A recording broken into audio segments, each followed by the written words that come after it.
Hello, and welcome to Busy, Gritty, Inked, and Witchy, a magical living podcast for the busy witch. I'm Morgan, eclectic witch of more than 20 years, self-proclaimed fluffy bunny, lightworker, and busy witch. Here we will talk all things witchy, including my personal magical tips and tricks, busy witch hacks, and real talk about current metaphysical happenings, which wouldn't be complete without my snark and unique way of looking at the world. So brew some coffee or tea, sit back, and let's do this.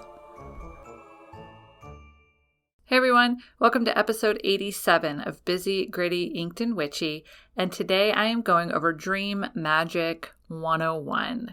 It is a great time. It is very topical for me. I have been having the craziest fucking dreams lately, and it does coincide with April's Ink Goddess Creations box is Dream Magick, so we are sending out tools for everyone to help them practice Dream Magick. Boxes ship April 3rd. That's my little blurb, my little sell for today.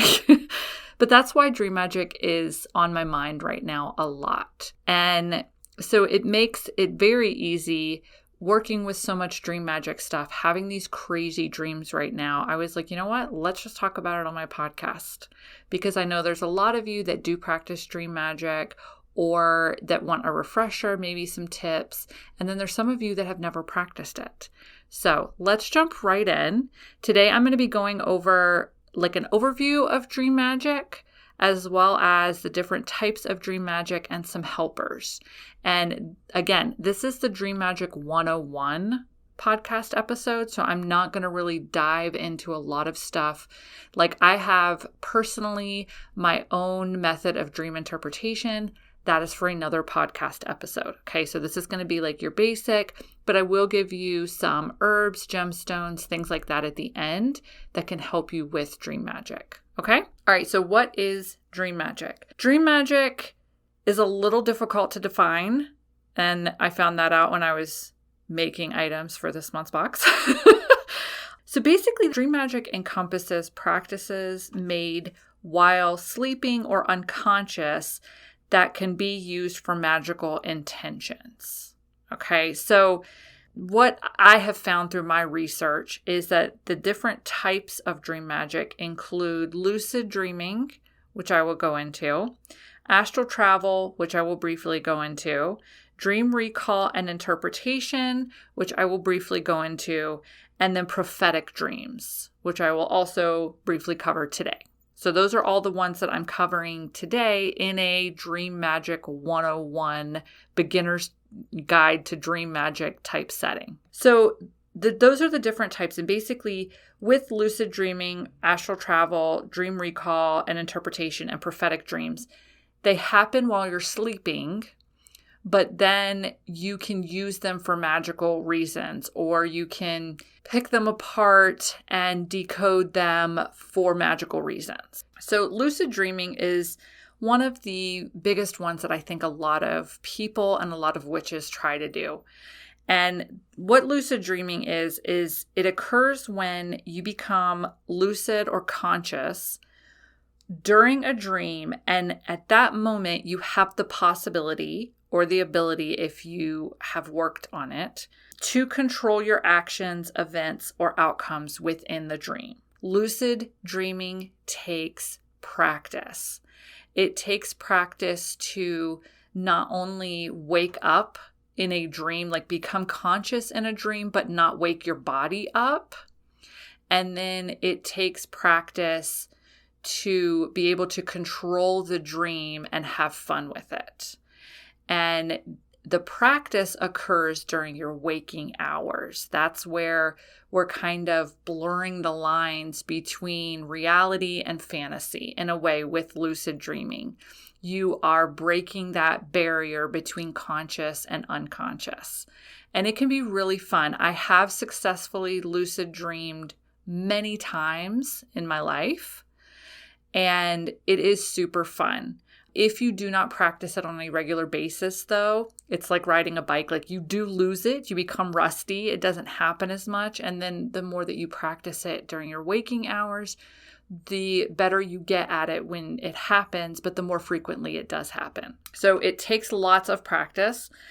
For most of us, the minute in a dream that you realize you're dreaming, in the dream, your mind freaks out and says, oh shit, time to wake you up. And that's what happens. And you're like, no.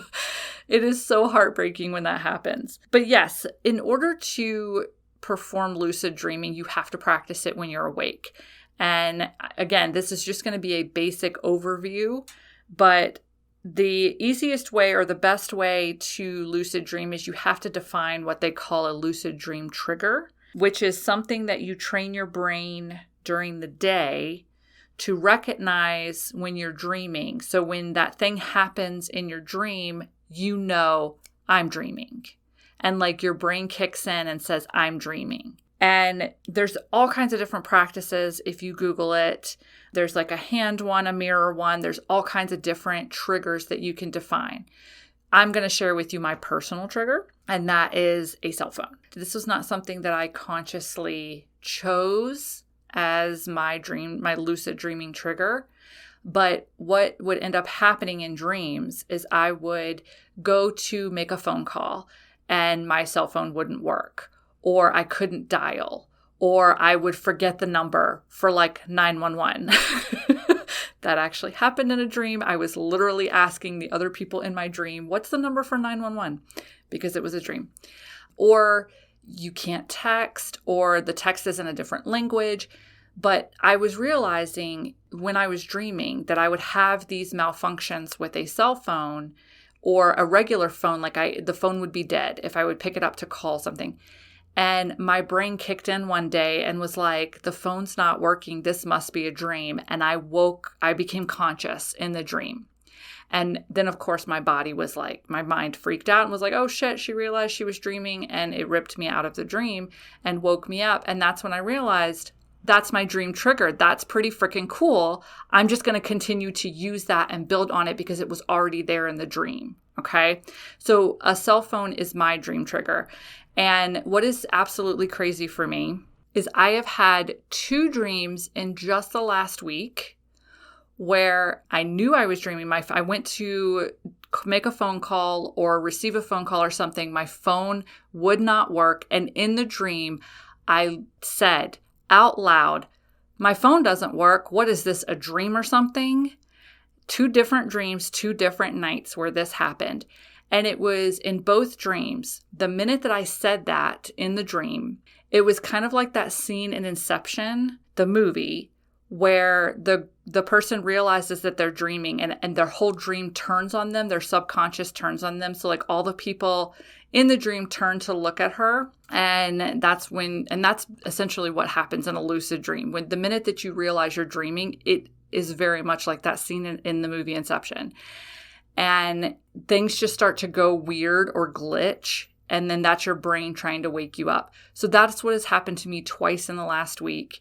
I have been in a dream and I've tried to use my phone, and I have literally said out loud in my dream, oh my God, what is this? I'm like, my phone's not working. Is this a dream or something? Everybody in the dream freezes and turns to look at me and just stares at me while I'm sitting here messing with my phone. But for some reason in both dreams, I have looked at my phone and been like, well, obviously this isn't a dream. I don't know why my phone's not working. And then at that moment, everybody resumes in the dream. It's been the creepiest thing. And then I wake up a little while later because I'll complete the dream. A little while later, I will wake up and be like, God, freaking freak. I was so close to lucid dreaming, because I have been able to successfully use it in the past, especially when I'm really working on lucid dreaming. I have that moment where my phone doesn't work, and in the dream, I'm like, my phone's not working. This must be a dream. And I become lucid and I can do fun things in there. I haven't been able to go very far in controlling a dream. It's been more like you go through that phase like in the Groundhog Day movies, any of them, it doesn't matter which one, but there's always the one day that the person decides to just fuck everything up and see what happens because they're so tired of reliving the same day. So that's what I end up doing. The minute that I realize I can control a dream and I become lucid in a dream, I'm like, I wonder what I can get away with. So I'll go start just destroying things in the dream and just having an absolute massive amount of fun. And then my brain slowly wakes me up like, all right, Morgan, it's time for you to, stop kicking flowers in a field. And I'm like, no, I'm having fun. So anyway, that's as far as I've gotten with lucid dreaming. The more that you practice it, though, the more that it does happen. I just have been very out of practice lately. I think with us focusing so much on creating this box and making the items for the box and all of that, it's been reawakened in me. And that's why my brain is really starting to have fun with it again. So that's lucid dreaming. The next is astral travel. I do include this with Dream Magick because a lot of people, you can consciously astral travel, which is astral projection. Okay, and you can consciously do that. And it's better if you do consciously do it. But it's happened in dreams before, or when you are unconscious, when you are sleeping.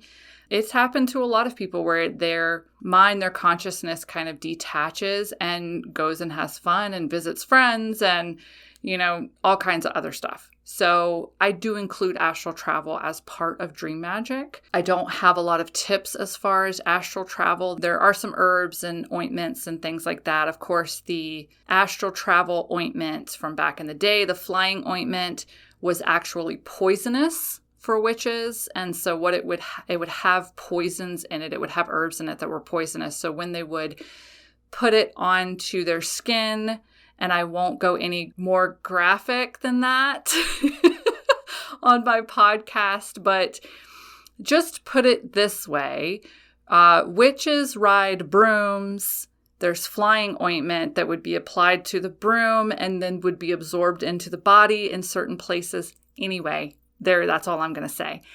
And then the poisoning, that would happen from the herbs, is actually what would cause hallucinations, to have the witches believe that they were riding brooms, they were traveling on brooms, but basically what they were doing was entering an induced state, a drug-induced state, and hallucinating and having mind journeys. So somehow in astral travel, it's not even in my notes, but we went on a little history lesson of flying ointments. And that's what I love about my podcast, is you never know. That's not even in my notes, but it's just information that I carry around in my head for times like this. The next part of Dream Magick is dream recall or interpretation. That is generally what we associate with Dream Magick, is the ability to remember your dreams, for one, and then interpret them. So you're picking out symbolism, you're picking out emotions, you're picking out colors, you're picking out messages that could be from your subconscious or your higher self or your deities. Okay. Again, this is just like lucid dreaming. This is something that you build during the day. It's like a muscle. So your dream recall, your ability to remember your dreams, is based on the ability to build your memory during waking hours. Okay, so the easiest thing to do for that is to have a dream journal. It's the best way to strengthen your dream recall. And as soon as you wake up, even if it's in the middle of the night and you had this crazy ass dream, you are more likely to remember it the moment that you wake up. As your day goes on, or as you get out of bed, you will slowly lose the dream. Okay, so as soon as you wake up, even if it's in the middle of the night, grab your dream journal and write down whatever you can, even if it's just words like house, color green, I was scared. You just write these things down and then you can go back to sleep. Even just having those clues when you wake up the next morning, your brain will put the picture together. You'll be like, what did I mean by house, green, I was scared? Oh, yeah. And then this happened and then this happened. And your brain will piece together the rest of the pieces. Or you can just take those little bits and pieces and pull symbolism out of them. Okay, for example, houses generally have to do with how you view yourself. So was the house empty? Was it filled? Was it dilapidated? Was it gorgeous? These are generally a reflection of how you see yourself or your life. The color green usually has to do with earth. So do you feel grounded right now? It also can deal with heart opening. So are you putting up boundaries? Are you putting up walls? If you were scared in the dream, which is just the random example that I came up with, are you emotionally fearing for something that you feel right now is affecting your stability? That would be the encompassed dream interpretation if you had a house with the color green and you were scared. That would be my dream interpretation if you were to come to me. Okay. So that's what you want to do. You write down whatever you can. The more that you write your dreams down, the more that activates that center in your brain that will recall the dream upon waking. So that's how you kind of build that muscle up. And then prophetic dreams are just dreams that foretell the future. This can be blatant, kind of like Final Destination style, where they fall asleep, they have a dream of whatever's happening, and then they wake up and then those events start happening. Or it can be more symbolic. So again, you are having the dream, you're writing down the symbols in it, and then you decipher the dream to mean something like, okay, this dream was telling me this, and then those events come true. So that prophetic dreams don't always have to be straightforward Final Destination style. As far as prophetic dreams, there's no real way to build it except building your dream recall and interpretation skills at the same time that you are also building your intuition or your psychic skills. So if you are building them equally and you are building them at the same time and you are focusing on them equally, then the result could be prophetic dreams. So as far as helpers for Dream Magick, of course you can create a dream bag. That is one of the best things to do. You can make a dream bag, fill it with different herbs, gemstones. You can write your intentions on a piece of paper. You can do any of that and then keep it under your pillow or near your bed to help you with those properties. And for example, some herbs that can help with deep sleep are chamomile, lavender, calendula, thyme, peppermint, and valerian. Watch out because valerian root stinks. It smells like wet dog. It would be very distracting if you put valerian root into an herb bag. If you are having trouble sleeping, you have insomnia, valerian root does come in pills, or there are natural sleeping pills that have valerian, or there's even tea. Again, it's going to smell like wet dog. I cannot stress that enough. Valerian root smells horrible, but it is amazing for getting deep sleep. Okay. For anti-nightmare, that's going to be star anise and thyme. To induce dreams, so to help you dream more, damiana, mugwort, white willow, and peppermint. And then to try and aid in having prophetic dreams, that's angelica, jasmine, mugwort, peppermint, thyme, and calendula. Okay.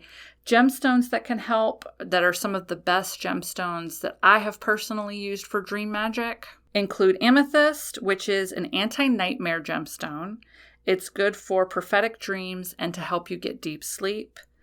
Moonstone also helps with deep sleep, prophetic dreams, and then helps you align to the moon. So it really helps you pull the moon's energy into your dreaming.